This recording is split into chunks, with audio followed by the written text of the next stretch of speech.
ನಗರದ ಸ್ಥಳೀಯ ಖಾಸಗಿ ಅನುದಾನಿತ ಶಿಕ್ಷಣ ಸಂಸ್ಥೆಯೊಂದರ ಅಡಿಯಲ್ಲಿ ಬರುವ 3 ಪ್ರೌಢಶಾಲೆಗಳಲ್ಲಿ ಶಿಕ್ಷಕರ ನೇಮಕ ವಿಚಾರವಾಗಿ ನಿಯಮ ಉಲ್ಲಂಘಿಸಲಾಗಿದೆ ಎಂಬ ಆರೋಪ ಕೇಳಿಬಂದಿದೆ.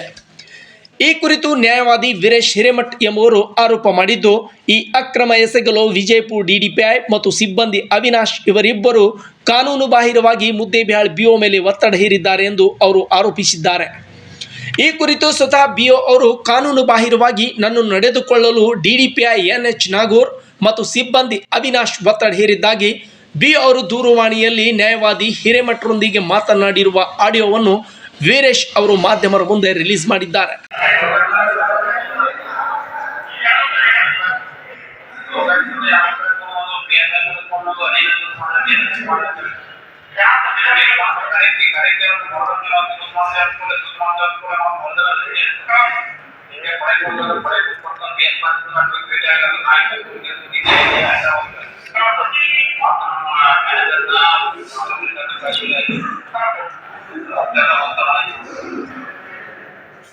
ಬುಧವಾರ ನಗರದ ಪ್ರವಾಸಿ ಮಂದಿರದಲ್ಲಿ ಪತ್ರಿಕಾಗೋಷ್ಠಿ ನಡೆಸಿ ಆಡಿಯೋ ರಿಲೀಸ್ ಮಾಡಿ ಮಾತನಾಡಿದ ನ್ಯಾಯವಾದಿ ವೀರೇಶ್ ಹಿರೇಮಠ್ ಅವರು, ಯಾವುದೇ ಶಿಕ್ಷಣ ಸಂಸ್ಥೆ ವಿರುದ್ಧ ನ್ಯಾಯಾಲಯದಲ್ಲಿ ವ್ಯಾಜ್ಯವಿದ್ದರೆ ಅಂತಹ ಶಾಲೆಯಲ್ಲಿ ಶಿಕ್ಷಕರ ನೇಮಕ ಮಾಡಬಾರದು ಎಂಬ ಕಾನೂನು ಇದೆ.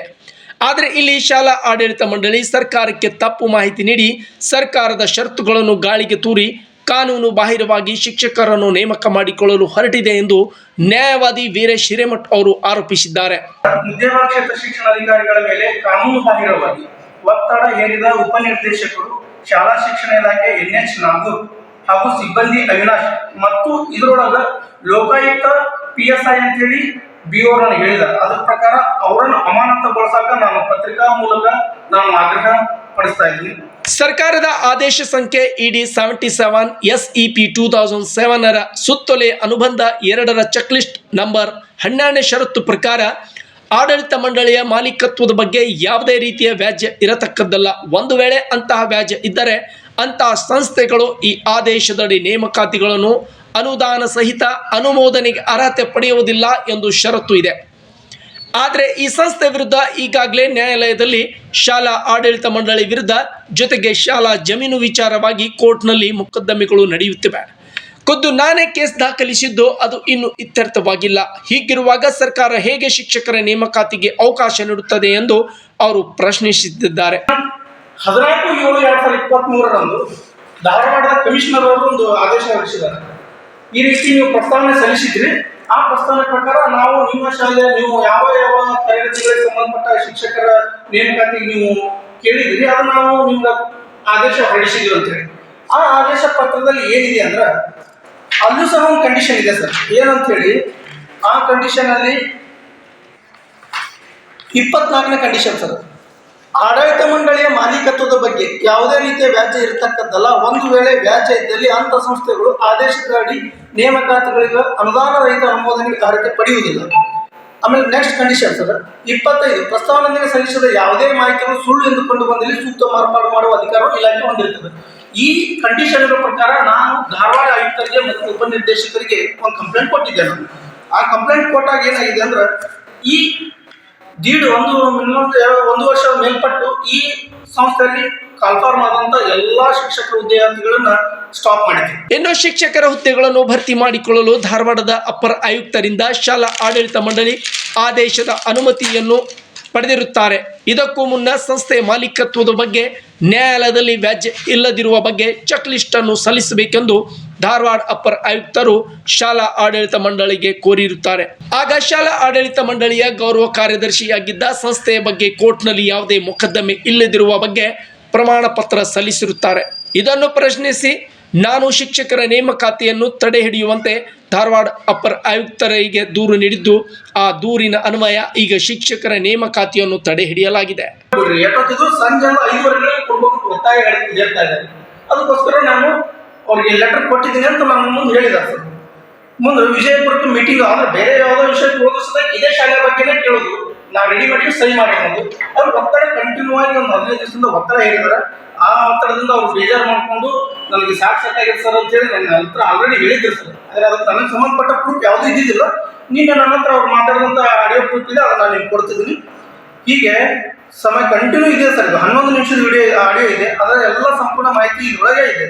ಆಮೇಲೆ ಮುಂದೆ ಸರ್, ಈ 8 ಗಂಟೆ 5 ನಿಮಿಷ ಏನಿದೆ ಸರ್, ಅದರಲ್ಲಿ ಅತ್ಯಂತ ಮುಖ್ಯವಾಗಿದ್ದು, ಈ ಹಿನ್ನೆಲೆಯಲ್ಲಿ ಈ ಕುರಿತು ವಿಚಾರಣೆ ಮಾಡಿ ಸೂಕ್ತ ವರದಿ ಸಲ್ಲಿಸುವಂತೆ ಧಾರವಾಡ ಆಯುಕ್ತರು ಉಪನಿರ್ದೇಶಕರಿಗೆ ತಿಳಿಸಿರುತ್ತಾರೆ. ಆಗ ಆ ಪ್ರತಿಷ್ಠಿತ ಖಾಸಗಿ ಅನುದಾನಿತ ಶಿಕ್ಷಣ ಸಂಸ್ಥೆ ಅನುಕೂಲಕ್ಕಾಗಿ ಕೆಲವು ಅಧಿಕಾರಿಗಳು ಕಾನೂನು ಬಾಹಿರವಾಗಿ ಬಚಾವ್ ಮಾಡಲು ಮುಂದಾಗಿದ್ದು, BO ಮೇಲೆ ಒತ್ತಡ ಹಾಕಿ ನಾವು ಹೇಳಿದಂತೆ ವರದಿ ರೆಡಿ ಮಾಡಿಕೊಡಿ, ಇಲ್ಲದಿದ್ದರೆ ವರದಿ ನಾವು ರೆಡಿ ಮಾಡಿ ಕೊಡ್ತೇವೆ, ತಾವು ಬರೀ ಸೈನ್ ಮಾಡಿ ಎಂದು BO ಮೇಲೆ ಒತ್ತಡ ಹೇರಿದ್ದು ಇದು ಯಾವ ನ್ಯಾಯ ಎಂದು ನ್ಯಾಯವಾದಿ ವೀರೇಶ್ ಹಿರೇಮಠ್ ಅವರು DDPI NH ನಾಗೂರ್ ಹಾಗೂ ಸಿಬ್ಬಂದಿ ಅವಿನಾಶ್ ವಿರುದ್ಧ ಆಕ್ರೋಶ ವ್ಯಕ್ತಪಡಿಸಿದರು. ಮಾನ್ಯ ಲೋಕಾಯುಕ್ತರು BS ಪಾಟೀಲ್ ಅವರ ಹೆಸರಿದ್ರೊಳಗೆ ಯಾಕೆ ಕಳಕ ಹಾಕುವಂತ ನನಗೂ ಗೊತ್ತಿಲ್ಲ. ಕಾರಣ, ದಯವಿಟ್ಟು ಈ ಶಾಲೆಯ ಶಿಕ್ಷಕರ ನೇಮಕಾತಿ ಸಂಪೂರ್ಣ ಅಕ್ರಮವಾಗಿದೆ, ಅದು ಶಿಕ್ಷಣ ಕಾಯ್ದೆ ವಿರುದ್ಧವಾಗಿದೆ. ಶಿಕ್ಷಣ ಇಲಾಖೆಗೆ ಸುಳ್ಳು ಮಾಹಿತಿ ಕೊಟ್ಟಿದ್ದಾರೆ. ಸರ್ಕಾರದ ಎಲ್ಲ ನಿಯಮ ನಿಬಂಧನೆ ಮತ್ತು ಷರತ್ತುಗಳನ್ನು ಉಲ್ಲಂಘನೆ ಮಾಡಿದ್ದಾರೆ.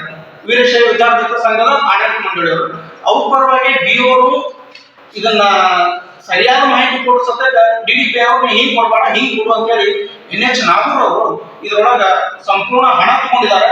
ಲಂಚವನ್ನು ಪಡೆದು ಶಾಲೆ ಆಡಳಿತ ಮಂಡಳಿ ಲಂಚ ಪಡೆದು ಅವ್ರ ಪರವಾಗಿ ಕೆಲಸ ಮಾಡಿರ್ತಾರೆ ಅನ್ನೋದಕ್ಕೆ ಇದು ಸಂಪೂರ್ಣ ದಾಖಲಾತಿಗಳು ನನ್ನದಾವು. ಅದನ್ನ ಆಲ್ರೆಡಿ ತಮ್ಮ ಗಮನಕ್ಕೆ ತಂದಿದ್ದೀನಿ. ನಾನು ಆಡಿಯೋ ಫೋಟೋ ಸಹ ನಾನು ಬಿಡುಗಡೆ ಮಾಡ್ತಾ ಇದ್ದೀನಿ. ಅದನ್ನ ನಿಮ್ಮ ಪತ್ರಿಕೆಯವರು ಯಾವ ರೀತಿ ನನಗೆ ನ್ಯಾಯ ದೊರಕಿಸಿ ಕೊಡುತ್ತೀರಿ ಅಂತ ಹೇಳಿ ನಾನು ನಿಮ್ಮ ಹತ್ರನೇ ನಾನು ಬೇಡಿಕೆ ಬಂದಿದ್ದೀನಿ. ನಾನು ಒಬ್ಬ ನ್ಯಾಯವಾದಿನಿ. ಇನ್ನು ಹಲವು ಅಧಿಕಾರಿಗಳು BO ಸಾವಳಿಗೆ ಮೇಲೆ ಒತ್ತಡ ಹಾಕಿದ್ದಾರೆ.